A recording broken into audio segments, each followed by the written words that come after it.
மாதா தொலைக்காட்சி அன்பர்களே, இறந்த நம்பிக்கையாளர்களின் ஆன்மாக்கள் இறைவனிலே நித்திய இளைப்பாற்றை அடைய நமது மாதா தொலைக்காட்சியோடு இணைந்து ஒரே குடும்பமாக மன்றாடுவோம். அருட்சகோதரி கொலம்பா மேரி, தென்காசி, 6ஆம் ஆண்டு நினைவஞ்சலி.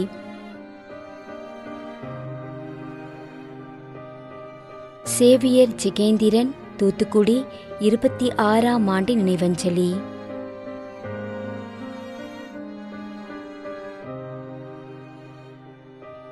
பத்திநாதன், சென்னை. மேலும் யாரும் நினையாத நம்பிக்கையாளர்களின் ஆன்மாக்களுக்காகவும் மன்றாடுவோம். தந்தை, மகன், தூய ஆவியாரின் பெயராலே ஆமென். ஆண்டவருடைய பெயராலே நமக்கு உதவி உண்டு. விண்ணையும் மண்ணையும் படைத்தவர் அவரே. திருவெளிப்பாட்டு நூலிலிருந்து வாசகம்.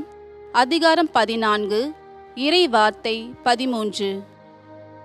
விண்ணகத்திலிருந்து ஒரு குரலை கேட்டேன். இது முதல் ஆண்டவரோடு இணைந்த நிலையில் இறப்போர் பேறு பெற்றோர் என எழுது என்று அது ஒலித்தது. அதற்கு தூய ஆவியார், ஆம், அவர்கள் தங்கள் உழைப்பிலிருந்து ஓய்வு பெறுவார்கள், ஏனெனில் அவர்கள் செயல்கள் அவர்களை பின்தொடரும் என்று கூறினார். ஆண்டவரின் அருள்வாக்கு. இறைவனுக்கு நன்றி.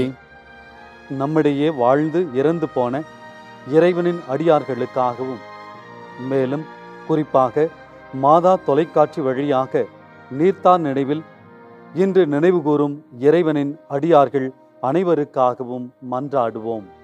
விண்ணுலகில் இருக்கின்ற எங்கள் தந்தையே, உமது பெயர் தூயது என போற்ற பெறுக. உமது ஆட்சி வருக.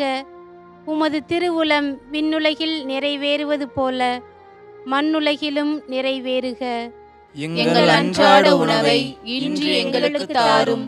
எங்களுக்கு எதிராக குற்றம் செய்வோரை நாங்கள் மன்னிப்பது போல எங்கள் குற்றங்களை மன்னியும். எங்களை சோதனைக்கு உட்படுத்தாதேயும், தீமையிலிருந்து எங்களை விடுவித்தருளும். ஆமென். மன்றாடுவோமாக. இறைவா, இரக்கம் காட்டுவதும் மன்னிப்பு அளிப்பதும் உமது இயல்பு. ஆகையால் உமது திருவடிகளுக்கு வந்துள்ள இன்று நாங்கள் நினைவு கூறும் ஆன்மாக்கள் மீது இரக்கம் கொண்டு அவர்களுடைய குடும்பத்தார் மற்றும் மாதா தொலைக்காட்சி குடும்பம் செலுத்தும் ஜெபங்களை ஏற்று அவர்களது குற்றங்களையும் அவற்றிற்குரிய தண்டனையையும் மன்னித்து அமைதியையும் முடிவில்லாத வாழ்வையும் தந்திடுமாறு எங்கள் ஆண்டவராகிய கிறிஸ்து வழியாக உம்மை மன்றாடுகின்றோம். ஆமென். நிலையான இளைப்பாறுதலை ஆண்டவரே இவர்களுக்கு அளித்தருளும்.